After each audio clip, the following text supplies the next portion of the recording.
Assalamualaikum warahmatullahi wabarakatuh. Perkenalkan, nama saya Aninda Asyadaniswara dengan NIM 220512014109 dari kelas TIC Angkatan 2022. Kali ini akan menjelaskan mengenai materi jaringan komputer, yaitu model infrastruktur jaringan. Pengertian.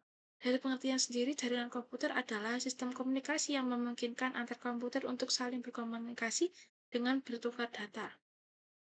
Jaringan komputer ini diklasifikasikan ada dua, yaitu jaringan terpusat dan jaringan terdistribusi. Jaringan terpusat sendiri itu terdiri dari komputer klien dan peladan yang komputer klien yang berfungsi sebagai perantara untuk mengakses sumber informasi atau data yang berasal dari satu komputer peladan. Kemudian untuk jaringan terdistribusi sendiri adalah perpaduan beberapa jaringan terpusat sehingga terdapat beberapa komputer peladan yang saling berhubungan dengan klien membentuk sistem jaringan tertentu. Berikut gambaran tentang jaringan terpusat dan jaringan terdistribusi. Ini contoh penerapannya. Berikut ini adalah data center. Kemudian pembagian jaringan berdasarkan geografis. Ada 4. Yang pertama LAN atau Local Area Network. Yang kedua MAN Metropolitan Area Network. Yang ketiga PAN Personal Area Network. Yang keempat WAN atau Wide Area Network. Untuk LAN sendiri merupakan jaringan milik pribadi di dalam sebuah gedung atau tempat yang berukuran 1 km sampai 10 km. Kemudian untuk MAN yaitu perluasan dari LAN sehingga mencakup satu kota yang cukup luas, terdiri dari puluhan gedung yang berjarak 10 km sampai dengan 50 km. Kemudian untuk PAN, titik akses dari berbagai perangkat, misalnya telepon, komputer, ponsel, laptop, maupun perangkat lain yang digunakan untuk berkomunikasi publik seperti internet. Kemudian Bluetooth. Dan yang WAN, jaringan antar kota, antar provinsi, antar negara, bahkan antar benua. Jaraknya bisa mencakup seluruh dunia, seperti jaringan antar perguruan tinggi di Indonesia. Berikut gambaran tentang pembagian jaringan berdasarkan geografis. Dapat LAN, WAN, PAN, dan MAN. Kemudian pembagian jaringan berdasarkan aksesnya. Ada dua, yaitu internet dan intranet. Internet sendiri merupakan kumpulan dari jaringan-jaringan komputer yang terhubung menjadi sebuah sistem yang diatur oleh Transfer Control Protocol atau Internet Protocol. Kemudian intranet, sebuah jaringan yang bersifat privat atau tertutup dan biasanya digunakan untuk organisasi atau perusahaan untuk tetap menjaga data-datanya bisa aman. Kemudian ada juga pembagian secara membangunnya, yaitu ada dua, ad hoc dan infrastruktur. Koneksi jaringan ad hoc itu merupakan koneksi jaringan sementara yang dibuat untuk tujuan tertentu seperti mentransfer data dari satu komputer ke komputer lain.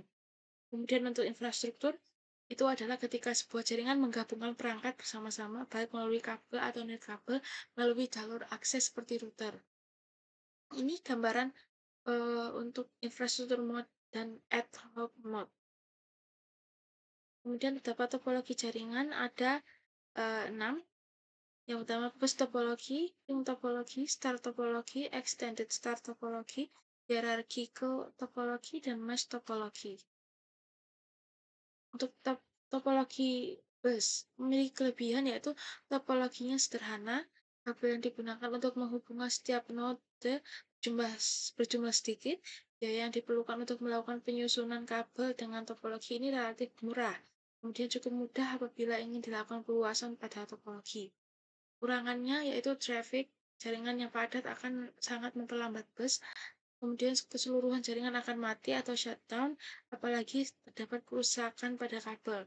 Sangat sulit untuk melakukan pemeriksaan apabila terdapat salah satu node yang rusak. Kemudian topologi star. Kelebihannya yaitu mudah untuk mengubah dan menambah node baru ke dalam jaringan yang menggunakan topologi bintang tanpa mengganggu aktivitas jaringan yang sedang berlangsung. Kedua, apabila terdapat node yang mengalami kerusakan dalam jaringan, maka node tersebut tidak akan membuat mati keseluruhan jaringan bintang. Hanya mode tersebut yang mati. Dan memiliki kekurangan, yaitu terletak pada hub. Jika terjadi kegagalan pada hub pusat, maka seluruh jaringan akan gagal untuk beroperasi. Kemudian yang kedua, membutuhkan lebih banyak kabel karena semua kabel di jaringan harus ditarik ke satu titik pusat. Topologi ring. Memiliki kelebihan data mengalir dari satu arah sehingga collision dapat dihindarkan. Kemudian kedua, aliran pesan dapat mengalir lebih cepat karena setiap noda dapat melayani pesan dari kiri ataupun kanan.